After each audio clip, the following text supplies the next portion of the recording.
اعوذ باللہ من الشیطان الرجیم بسم اللہ الرحمن الرحیم اللہم صلی وسلم بارک علی سیدنا محمد جزا اللہ عنا سیدنا محمد صلی اللہ تعالی علیہ وآلہ وسلم محبوب و اہلہ۔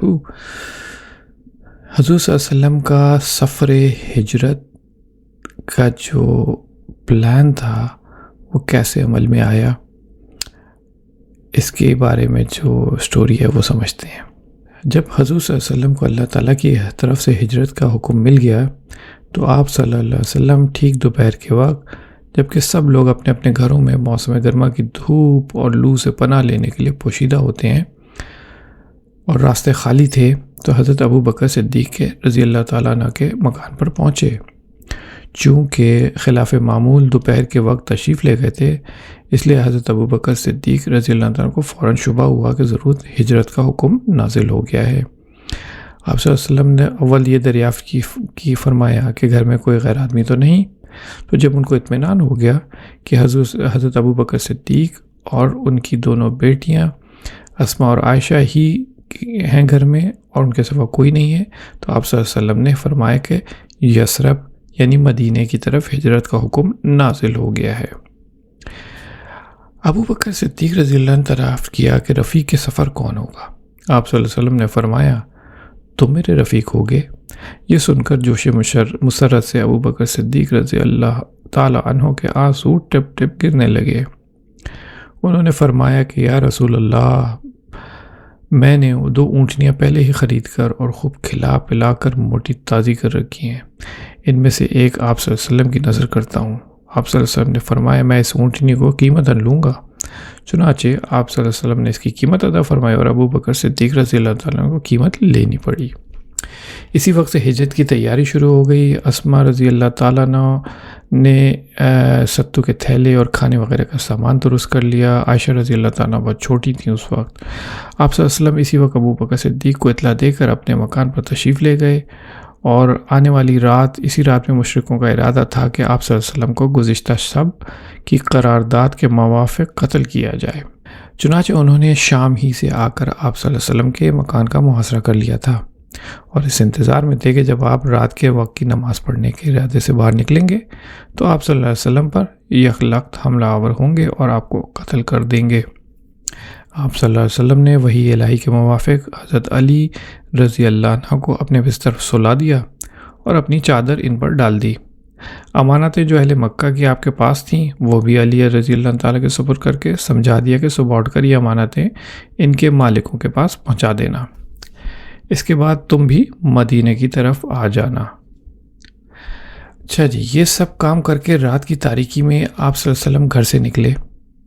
اول آپ صلی اللہ علیہ وسلم نے سورہ یاسین کی ابتدائی آیت تک پڑھ کر ایک مٹھی خاک پر دم کر کے ان کفار کی طرف پھینک دی اور صاف نکلتے ہوئے چلے آئے اور کفار میں سے کسی کو بھی نظر نہ آئے۔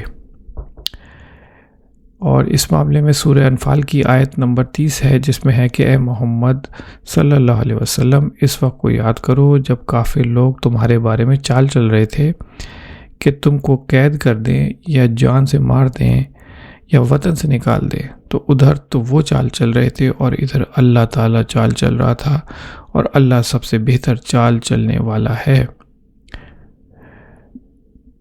ابو بکر صدیق نے دونوں اونٹنیاں عبداللہ بن عریقط کو، جو کافر مگر بھروسے کا آدمی تھا، سپرد کر دیں اور مدینہ بھر کی رہبری کے لیے معقول اجرت بھی ٹھہرا لی۔ نبی اکرم صلی اللہ علیہ وسلم اپنے مکان سے نکل کر حضرت ابو بکر صدیق رضی اللہ تعالیٰ عنہ کے مقام پر تشریف لائے۔ ابو بکر صدیق رضی اللہ تعالیٰ عنہ اور آپ صلی اللہ علیہ وسلم کے منتظر تھے۔ اسی وقت دونوں روانہ ہو گئے اور مکہ کی نشیبی سمت 4 میل کے فاصلے پر کوہ سور کے ایک غار میں، جو غار سور کے نام سے مشہور ہے، چھپ کر بیٹھے رہے۔ ادھر مکہ میں علی رضی اللہ تعالیٰ عنہ رات بھر آپ صلی اللہ علیہ وسلم کے بستر پر استراحت فرماتے رہے۔ کفار مکہ بھی رات بھر مکان کا محاصرہ کیے ہوئے کھڑے ہوئے رہے اور حضرت علی رضی اللہ تعالیٰ کو بستر پر سوتا ہوا دیکھ کر آپ صلی اللہ علیہ وسلم کا گمان کرتے اور آپ صلی اللہ علیہ وسلم کے اٹھ کر باہر تشریف لانے کا انتظار کرتے رہے۔ جب فجر کی نماز کے لیے حضرت علی رضی اللہ تعالیٰ خواب سے بیدار ہو کر اٹھے تو کفار نے پوچھا کہ محمد صلی اللہ علیہ وسلم کہاں ہیں؟ علی رضی اللہ عنہ نے کہا مجھے کیا خبر، خبر تو تم کو ہونی چاہیے کہ تم پہرے پر ہو، میں تو رات بھر سوتا رہا ہوں۔ کفار نے علی رضی اللہ تعالیٰ کو پکڑ لیا، ان کو مارا اور تھوڑی دیر تک گرفتار رکھا، پھر چھوڑ دیا۔ علی رضی اللہ تعالیٰ عنہ نے اطمینان سے تمام امانتیں ان کے مالکوں کو پہنچائیں۔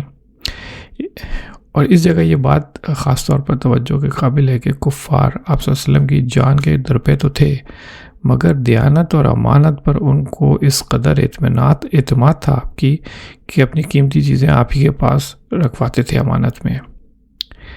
آپ صلی اللہ علیہ وسلم نے مکے سے رخصت ہوتے وقت بھی امانت داری کو اسی احتیاط سے ملحوظ رکھا تھا۔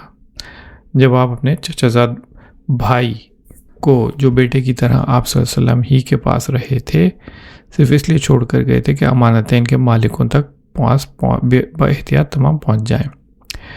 اچھا جی، کفار علی رضی اللہ عنہ تعالیٰ کو چھوڑ کر سیدھے ابوبکر صدیق رضی اللہ تعالیٰ کے گھر پہنچے۔ دروازے پر آواز دی، اسما رضی اللہ تعالیٰ بنت ابی بکر رضی اللہ تعالیٰ باہر نکلی۔ ابو جہل نے پوچھا کہ لڑکی تیرا باپ کہاں ہے؟ بولیں کہ مجھے خبر نہیں۔